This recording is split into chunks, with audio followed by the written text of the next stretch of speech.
Welcome to the One Story channel.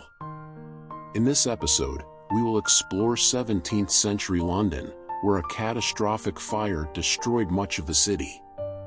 This fire, known as the Great Fire of London, occurred in 1666. What is fascinating is that the 16th century French prophet Nostradamus seemed to have foreseen this event in his quatrains.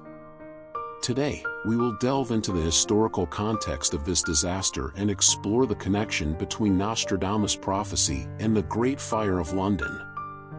In 1666, London was a crowded medieval city with narrow streets and timber-framed buildings intertwined. The city was bustling with people moving through busy markets and streets. Although London had already become an important commercial and cultural center, its infrastructure was extremely fragile. The closely connected wooden buildings posed a great fire hazard. The disaster appeared to have a simple cause. In the early hours of September 2nd, a small fire started in a bakery on Pudding Lane in central London. Due to the extremely limited firefighting equipment and measures at the time, the fire quickly spread, and within 4 days, much of London was reduced to ashes. Tens of thousands were left homeless, hundreds of buildings were destroyed, including the famous St. Paul's Cathedral. Nostradamus wrote in one of his quatrains, "The great city in flames, fire in the sky dances in tears." Many believe this phrase foretold the Great Fire of London. Although Nostradamus did not explicitly mention London by name, the reference to a great city and the imagery of flames and tears led people to associate this with the devastating disaster. The fire spread so rapidly that the entire city fell into chaos. Most of London's buildings at the time were made of wood and thatch, which were highly flammable, making the fire uncontrollable. Strong winds fanned the flames, and the city's fire prevention measures were completely inadequate for such a disaster. As the fire raged, the citizens of London fled their homes, trying to take their most valuable possessions with them. The streets were packed with people escaping, many of whom could only watch helplessly as their homes and belongings were consumed by the flames. Nostradamus' mention of tears seems to reflect the despair and grief of the Londoners during the catastrophe. In the early hours of the disaster, the Lord Mayor of London, Thomas Bloodworth, downplayed the severity of the situation, believing that the fire would soon be under control. However, he severely underestimated the destructive power of the blaze. The flames quickly consumed nearby buildings, and even the stone-built St. Paul's Cathedral was not spared. In the fire, this iconic symbol of London was reduced to ruins. Nostradamus' quatrain mentioning fire in the sky seems to foreshadow the collapse of St. Paul's Cathedral's bell tower during the fire. Many eyewitnesses described how the flames shot into the sky, illuminating the night as if the end of the world had arrived.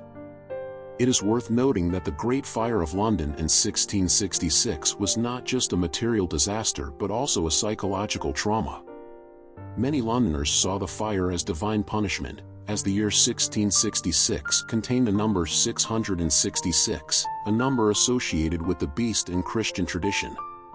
This superstitious belief heightened the fear surrounding the disaster, with many believing it was a sign of the apocalypse. Nostradamus' prophecies are often interpreted as warnings of future disasters, and the Great Fire of London in 1666 became a classic example of such interpretations.